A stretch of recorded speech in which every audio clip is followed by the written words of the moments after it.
Hey guys, welcome to Sippin' and Spillin' with Sid from 3 Mississippi. No, I have not been abducted by aliens.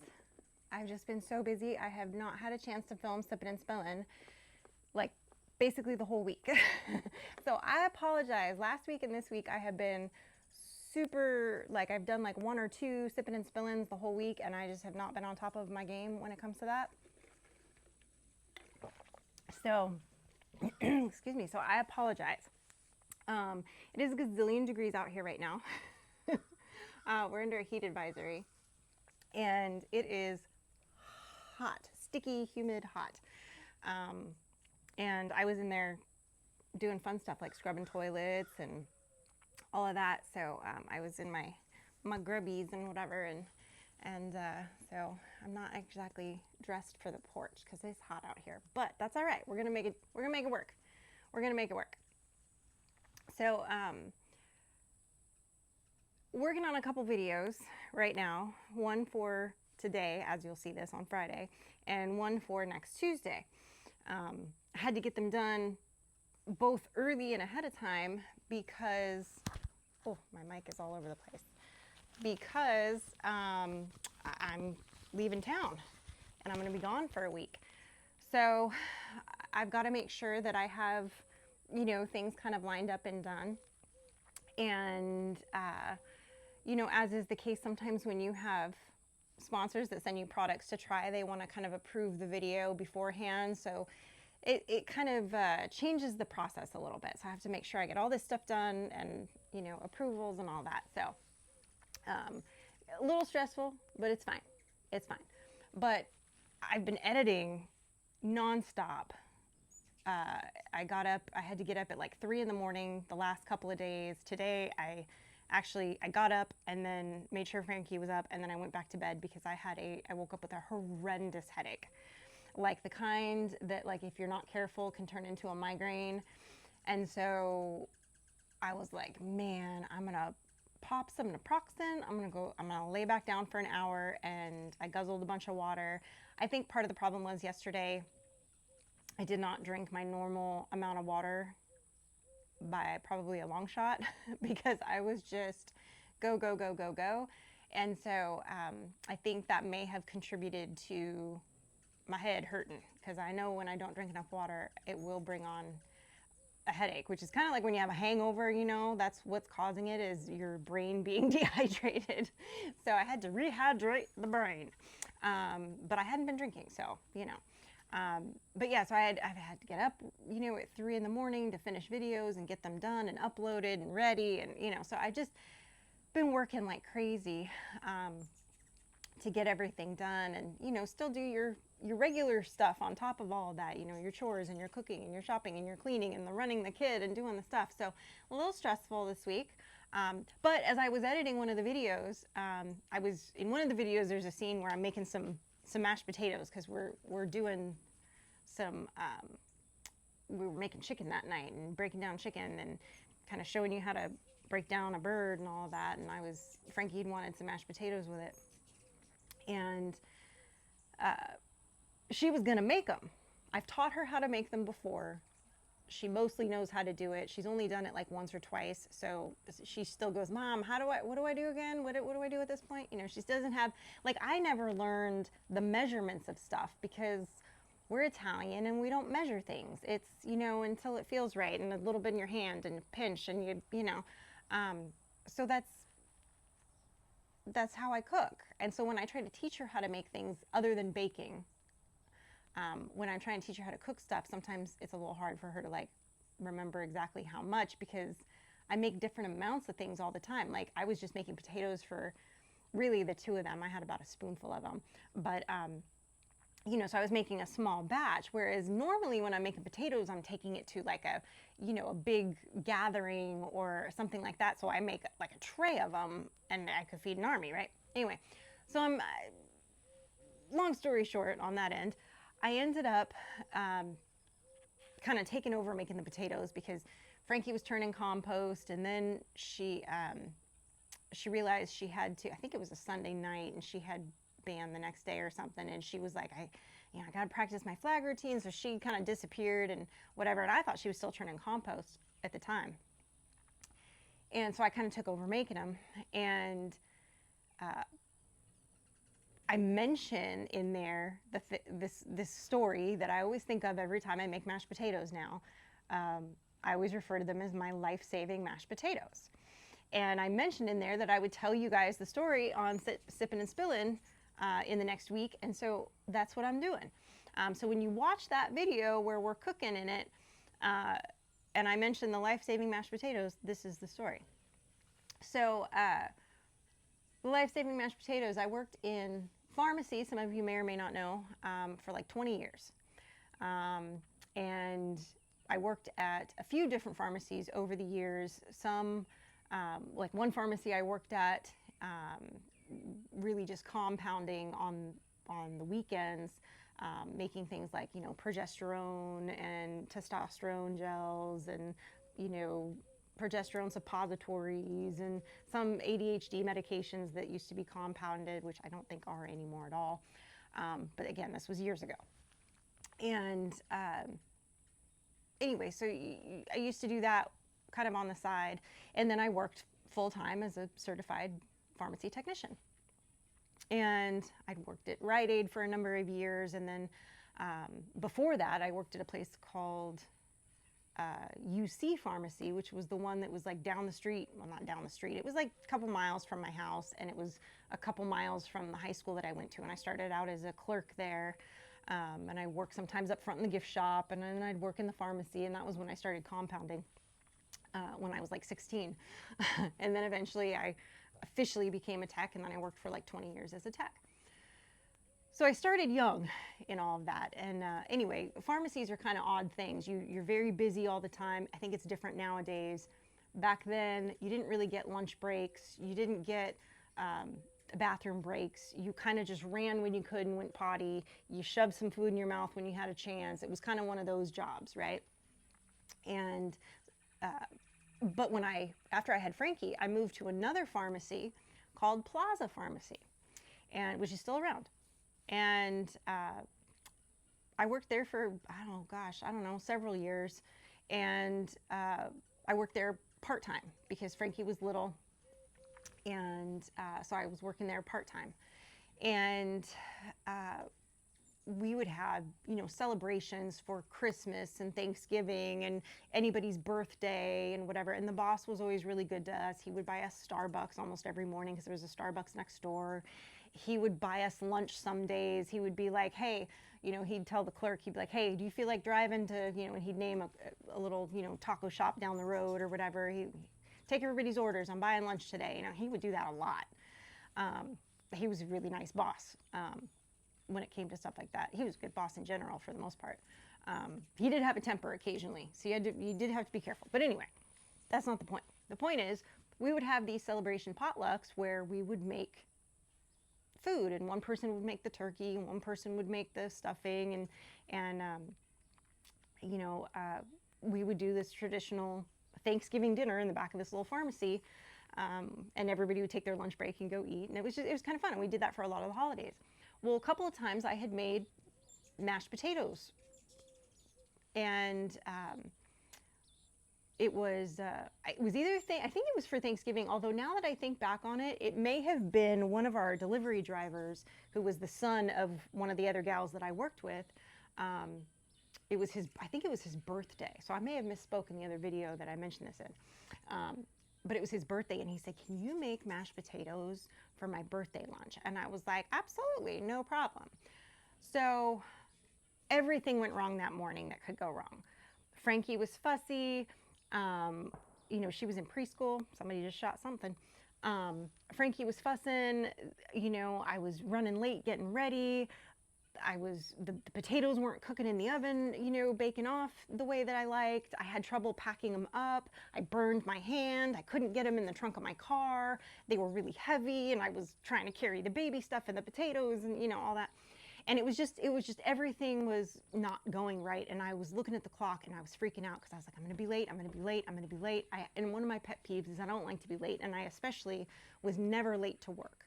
I think there were about 2 times that I was late to work in my entire career. One time was because the power went out. This was before cell phones. and my alarm clock didn't go off, so I was late to work that day.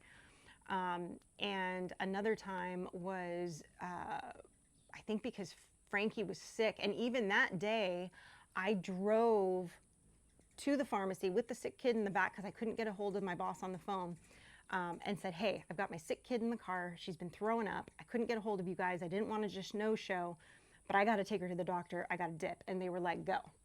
Like I said, he was a good boss. And he was like, you did not have to drive all the way down here, because it was like a 40-minute drive. But I couldn't get anybody on the phone. So anyway, he was like, please make these potatoes, and everything was going wrong. And so I'm on the road. I dropped Frankie off at, it would either have been preschool or or with my dad, depending on quite how young she was at the time. It would have been probably my dad, because I think she was still real little. And I'm racing to get there. And again, you know, it's another probably 25 minutes from where my folks lived. It was like a, let's say, it would have been about a 40-minute drive from my old house to my parents' house, and then another 20 minutes from their house to the pharmacy. Okay, so it was a drive, right? And there's traffic. It's, you know, San Diego rush hour traffic driving across the county. There's a lot of traffic that time of day. And I'm racing to get there, and I'm racing to get there, and all of a sudden, I can see on the off-ramp that I take, there has like literally just been a wreck. And there's a few cars backed up, and there's, you know, you can see it like just happened. Like within, basically from me pulling up, so within the last minute or two, okay? And I slowed down, and I, you know, go around, and there's people helping. I mean, nobody was really injured. It wasn't like, you know, but it was kind of a bad wreck, right? And so, you know, I get to work, and I get in there, and I bring in the mashed potatoes, and I wasn't late, but I was almost late because I always pad myself time. So I was almost late. And normally I was one of the first ones there, and I think I was one of the last ones to show up to work that day. And I come in, and I was like, oh my gosh, you guys, I'm so sorry. I was, you know, and they're like, you're not late. It's like literally, you know, whatever time it started back then. Probably 9 o'clock, or maybe, I think we opened at 8, so it was probably 8 o'clock. And I was like, man, you know, there was this wreck, and it must have just happened, and you know, I just missed it, and I was running late, and that's the only reason that I missed it, you know, or I could have been in that wreck. And DJ, the guy that I made the potatoes for, looked at me and he said, so those are life-saving mashed potatoes, right? And so it got me thinking, and I always think about it because, and I've seen this with things about, you know, the folks in 9/11 that were supposed to be in that building that day that for various reasons weren't there. And I always think about my life-saving mashed potatoes, because if I had been involved in that wreck, so I could have been killed, I could have been seriously injured, it could have really altered the course of my life and other people's lives if I had also been in that. So I always kind of think of that as kind of sort of a little bit of a testimony of God has a plan, and sometimes something as inert in your life as making mashed potatoes for somebody's birthday can be the reason you didn't get in a wreck that day. So sometimes when somebody is, and I think I tend to think about this more when I'm driving than in other situations in life. I kind of have to remind myself a little bit more. But, you know, if somebody kind of pulls out in front of you, and I call it pulling out and dying. You know, traffic's going at 45, 50 miles an hour on a, you know, a road, and they'll pull out in front of you and start doing 30. And I just go, okay, I'm supposed to go this speed because whatever's happening ahead of me is not ready for me, or I can't be there yet. And I just have to go at this pace because God just put this car in front of me, and this is what it is. There's no way to pass him. It is what it is. This is where we're at. And so I always kind of think of that as, you know, a good lesson of reminding ourselves sometimes when things don't go the way we think, or when something seems like it's a big inconvenience and we're really stressed out and it seems like there's a bunch of roadblocks in our way, that sometimes it's part of the trajectory that you're supposed to be on, that God wants you to be on, but he's not quite ready for you to be there yet, and you need to just wait a beat and go at his pace and not our pace, because our pace tends to be like, let's go, let's go, let's get it done. So sometimes we have to remind ourselves that that's not his pace, that's our pace. His pace, he has a plan. And so anyway, that's the story of the life-saving mashed potatoes. Do with that little nugget what you will. But the cutest thing though, Frankie did come in while I was, and I managed to get it on video. She didn't even know I was filming. She literally walked in from outside twirling her flag, and I was recording. I was just kind of shooting some B-roll in the kitchen, and I just happened to have not turned it off.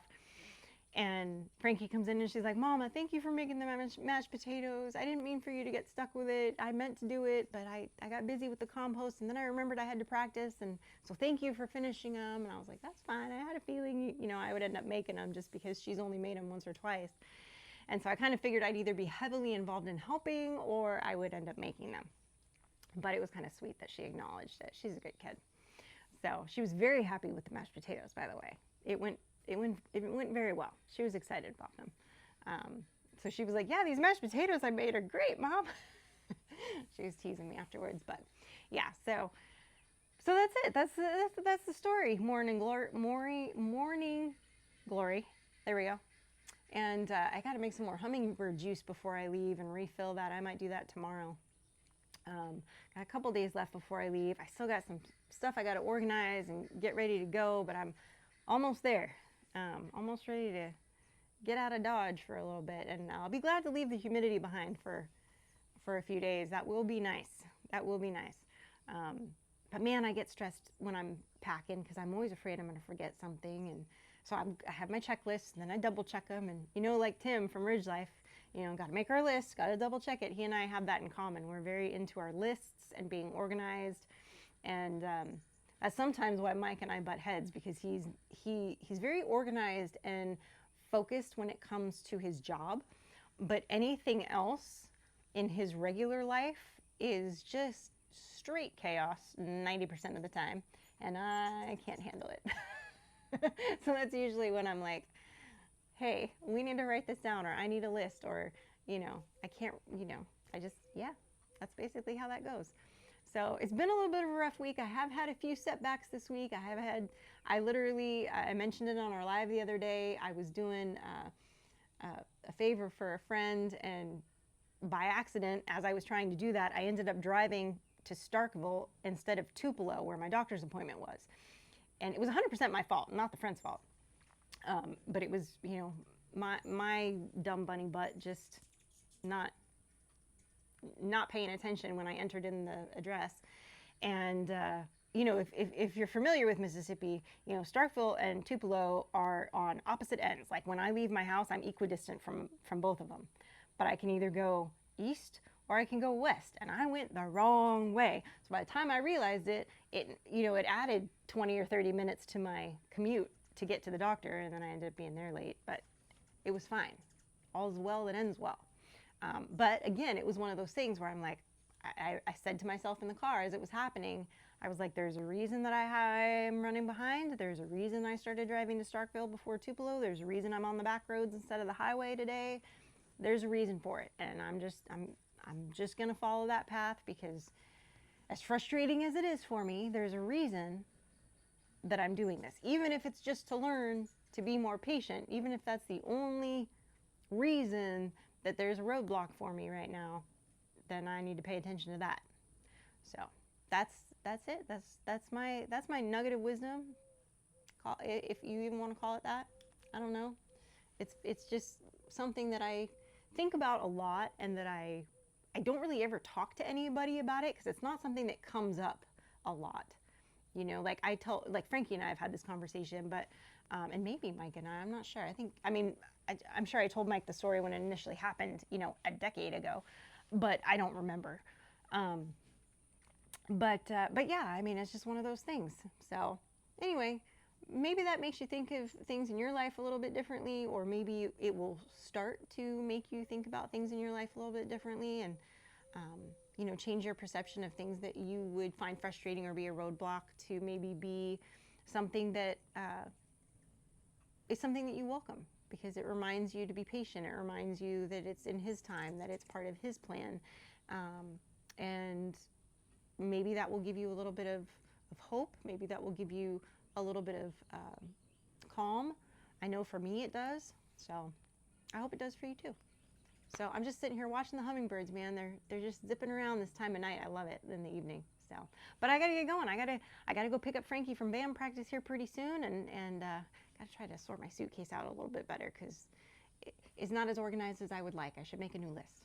Anyway, guys, stay blessed, and remember, safety's off.